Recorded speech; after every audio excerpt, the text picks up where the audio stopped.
Olá pessoal, tudo bem? Essa é a nossa primeira aula de história, né? Nós vamos aqui acompanhar na página 169, tá? 169, Mesopotâmia, tá? Bom, nós temos essa aula aqui gravada, nós vamos ter aí um encontro presencial. Deixa eu pegar aqui o dia, peraí. Nosso encontro é amanhã, quarta-feira, às 9 horas, tá? Nós vamos continuar utilizando o Skype, beleza? Bom, página 169 é Mesopotâmia. Então, a região da Mesopotâmia, ela compreende onde hoje é o Oriente Médio. Mesopotâmia significa entre rios. É uma região onde nós tínhamos a crescente fértil. É uma região muito propícia na época para o desenvolvimento da agricultura. Então, todas as civilizações, todo o começo de cidades, eles foram feitos, eles foram criados, eles foram iniciados perto de rio. Então, vamos assim dizer, o que a gente conhece hoje como civilização, no sentido de vilas, de cidades, de estruturas, então ela inicia sempre perto de rios, porque a água ela é propícia tanto para a prática da agricultura, como também a prática aí, da pesca, inclusive até mesmo para o ser humano, né? Utilizar a água para beber e também para os animais, no cultivo aí da criação de gado, na criação aí de animais para a alimentação. Esse processo ele faz com que o homem ele deixa de ser nômade e passa a ser sedentário, ou seja, o homem para de ficar viajando, para de ficar morando de lugar em lugar, né, em busca de comida e se estabelecendo nessa localidade, nesse crescente fértil. Aqui vocês têm na 169 um mapinha que vai mostrar para vocês as regiões das primeiras cidades do mundo, e tem aí essa região da crescente fértil. Faz com que o homem pare de ser nômade, pare de ficar ali indo atrás do alimento e se estabelece num lugar fixo. Então o homem ele passa a ser sedentário, né? Ele passa a ficar morando e cultivando seus alimentos ali mesmo. Então ele fica sedentário, né? Ele passa aí a praticar a agricultura, ele sabe que ele não precisa aí sair para colher frutos, para colher coisas para comer, que ele mesmo pode plantar e ele mesmo cuida, e aí ele vai ter alimento constante, sem ter que ficar precisando mudando toda hora. E a mesma coisa na questão dos animais. Ele sabe que ele não vai mais precisar tanto sair para caçar. Ele mesmo pode criar os animais que ele usa para a sua alimentação ali, e não mais necessário ter que ficar toda hora correndo atrás de animais, correndo atrás da caça, e a mesma coisa também com relação à pesca. Então ele percebe que ele pode se estabelecer num lugar fixo, ele vai ter aí os alimentos de maneira muito mais prática, muito mais fácil do que enquanto nômade, enquanto coletor, enquanto aí caçador. Só que não foram só os povos mesopotâmicos que tiveram aí essa facilidade, que usufruíram aí da crescente fértil, né?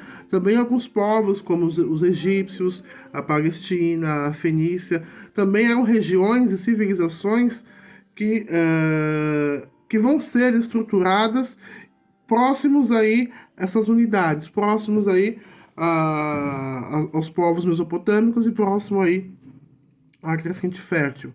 Essa região da crescente fértil, então, ela foi aí povoada por agricultores, por comunidades de pastores. Eles conseguiram utilizar as enchentes do rio para a fertilização do solo, e a partir disso aí a prática da agricultura, o que favorecia para cultivo, por exemplo, cultivo de cereais e, em consequência, aumentar aí a produção de comida, tá? E aos poucos, por conta disso, foi aumentando aí a quantidade de pessoas, foi aumentando aí a sua população, e essas pessoas, esse crescimento populacional possibilitou com que fossem organizadas as primeiras vilas e as primeiras cidades, né? E essas cidades começaram a se estruturar em verdadeiras sociedades, né? Em sociedades com formas de governo, em sociedades que tinham aí, inclusive, um poder militar gradualmente se fortificando e que, inclusive, dominavam cidades menores. Um exemplo, os sumérios, os acádios, os babilônicos, os assírios, são povos que iniciam seu processo ali na Mesopotâmia, iniciam seu processo ali na Crescente Fértil, se estabelecem, começam a se estruturar de uma maneira gradual, de forma que chegam a um determinado ponto na qual ele tem uma estrutura de governo totalmente organizada, tem uma estrutura militar organizada, uma estrutura social muito bem organizada, e passam inclusive a enfrentar e a dominar outros povos aí, de acordo com o interesse. As primeiras cidades organizadas, elas foram formadas pelos povos sumérios. Então, os sumérios, eles foram os primeiros a ter uma sociedade organizada, a ter uma cidade organizada, e através dos sumérios é que houve aí uma estrutura de organização. As primeiras cidades sumérias, elas eram cidades-estado. O que é uma cidade-estado? É uma cidade autônoma. Então, mesmo que ela tivesse características iguais, como religião, estrutura de governo, leis, mas eram autônomas. Por exemplo, nós temos nossa região, que é a região da Baixada Santista. Nós temos diversas cidades.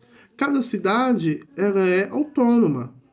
Ela não depende da outra para funcionar, ou seja, ela tem suas leis próprias, elas podem ter aí uma mesma estrutura política, ela tem a mesma moeda, só que ela é independente.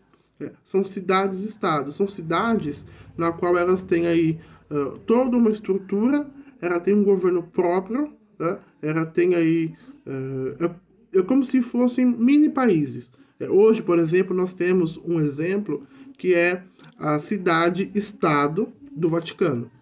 Ela é como se fosse um país, ele é autônomo e ele está na Itália. Então, é um mini país, vamos assim dizer, uma cidade-estado, na qual ela está localizado dentro da Itália e dentro da cidade de Roma.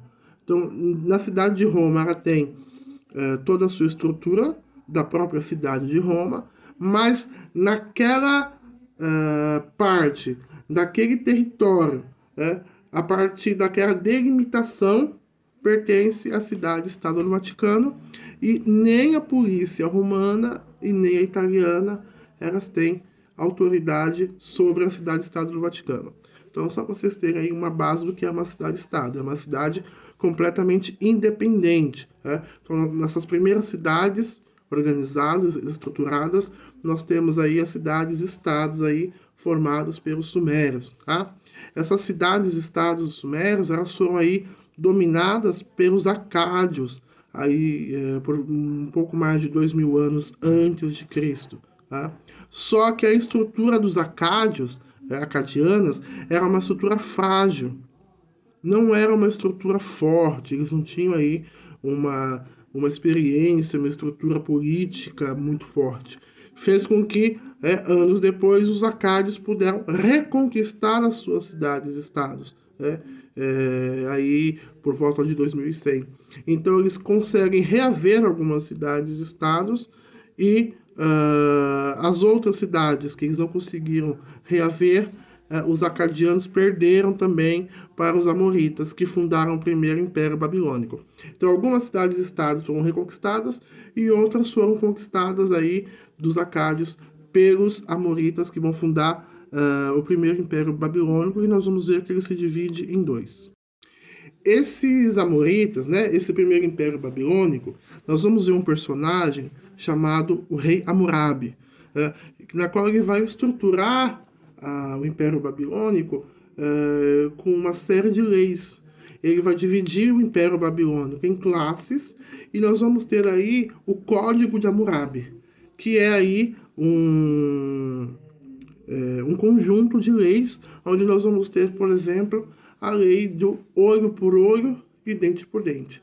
Então, quando vocês ouviram alguém falar assim para vocês, olho por olho, dente por dente, vocês sabem que era uma lei que foi escrita lá há mais de quase 2.000 anos antes de Cristo, e foi uma lei escrita aí pelo rei Hammurabi, pelos babilônicos. Tá? Então aí nós vamos ter, logo no comecinho aí desse Império Babilônico, o Código de Hammurabi.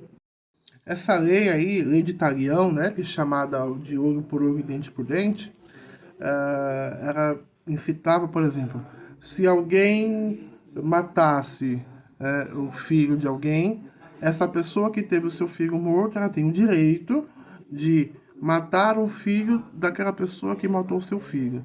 Então, por isso que fala olho por olho e dente por dente. Então, eu tenho o mesmo direito de fazer aquilo que você me fez. E você não pode reclamar. Segundo aí, essa lei de Talião. Bom, os assírios, eles vão aí, por um tempo, eles vão dominar, vão conquistar aí o Império dos Amoritas e vão dominar aí a Babilônia. Então nós vamos ter aí a queda da Babilônia aí por causa dos assírios.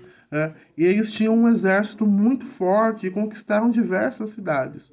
Durante muito tempo, os assírios dominaram, desculpe, a Mesopotâmia. Porém, por volta do ano 600 a.C., os assírios perderam para os caldeus e os medos. Os caldeus e medos, eles vencem aí os assírios e começa um processo de fundação do segundo Império Babilônico. Então, o primeiro Império Babilônico, ele foi formado pelos amoritas. Código de Hammurabi, nós temos aí a lei de Talião, o dente por dente. Depois, os amoritas, eles perdem para os assírios conquistam aí a Babilônia, governam durante um bom tempo, e aí depois eles vão perder a guerra, vão perder a batalha para os caldeus e para os medos. E os caldeus e medos vão iniciar aí o processo da fundação do Segundo Império Babilônico. Na 171, vocês têm a atividade do desenvolver e aplicar. Tá? Vocês vão fazer, e aí amanhã a gente vê quem fez, tira todas as dúvidas, vão anotando as dúvidas, que aí a gente vê e corrige, tá? Agora vamos para o Segundo Império Babilônico. Com os caldeus e os medos, a cidade da Babilônia voltou a se tornar aí um centro político, um centro econômico, um centro cultural, um centro religioso de toda a Mesopotâmia. Então eles reergueram aí a cidade de Babilônia, reergueram aí o Império Babilônico. Bom, só que não durou para sempre. Depois aí, durante aí esse segundo Império Babilônico, quando ele atinge, né, o seu apogeu, quando ele atinge aí a sua maturidade, quando ele se torna grande, quando ele se torna aí importante, quando ele se torna aí uma estrutura muito bem organizada, quando está tudo funcionando, aos poucos anos aí de glória que eles tiveram, eles serão vencidos pelos persas. Então os persas, eles vão conquistar a Babilônia e vão aí estruturar aí o Império Persa no Oriente. Então nós tivemos o primeiro Império Babilônico pelos amoritas, aí nós vamos ter aí um período onde os assírios conquistam a Babilônia, depois os assírios perdem para os caldeus e medos. Os caldeus e medos eles vão reestruturar o Império Babilônico, inicia o segundo Império Babilônico, e depois os caldeus e medos eles conseguem estruturar bem a Babilônia, fazer com que ela se tornasse aí um governo próspero, um governo ali bem estruturado, atinge o seu apogeu, e aí eles perdem para os persas, e os persas começam aí o Império Persa no Oriente. Aí vocês vão ter na 171 uma atividade de interação, tá? Vocês podem fazer a interação ela pede para vocês verem, começa na 171, vai até 172, fala sobre as maravilhas do mundo. Vocês vão pesquisar e vocês vão mandar para mim, tá? Vocês vão pesquisar, pode fazer no caderno e mandar a foto para mim, tá bom? Então, interação, vocês vão fazer no caderno e vão mandar para mim, tá? Sociedade. Bom, a sociedade mesopotâmica, ela tinha aí muitos escravos, tá? Os escravos, eles eram principalmente aquelas pessoas que perdiam na guerra. Então, prisioneiros de guerra se tornavam ali escravos. Eles tinham aí uma sociedade estruturada, formada pela nobreza, que são os aristocratas, os governantes, sacerdotes, funcionários públicos e comerciantes. A base da economia era formada principalmente pela agricultura. Homens livres, camponeses, artesãos, eles eram responsáveis por alto pagamento de impostos. Então, os impostos aí das pessoas mais pobres, vamos assim dizer, né, dos pequenos artesãos, eles pagavam um valor muito alto ali de impostos em produtos ou em prestação de serviço ao governo, tá? O que eles cultivavam? Cevada, trigo, tâmaras. Vocês até devem ter ouvido aquela quem planta tâmaras não colhe tâmaras, né?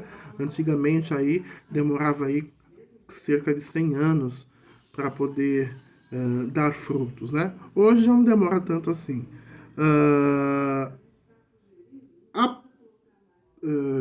Como é que se diz?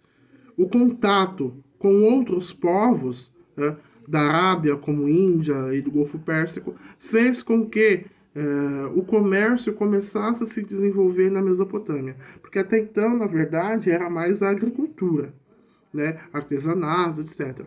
O comércio ele começa a ter aí uma importância, começa a ter aí um ponto significativo a partir do momento do contato com outros povos. E no contato com esses povos começava-se aquela troca de mercadorias. Então é quando começa ali o comércio. Com relação à religião e à cultura, os povos mesopotâmicos eles eram politeístas. O que é politeísta? Eles acreditavam em vários deuses. E além de serem politeístas, eles eram animistas. O que é isso? Então, os deuses que eles acreditavam, os deuses que eles cultuavam, eles tinham características, eles tinham elementos de animais. Tá? Então, tinha a cabeça de alguma coisa, um corpo de cavalo. Então, eles tinham aí características de animais. E também fenômenos da natureza.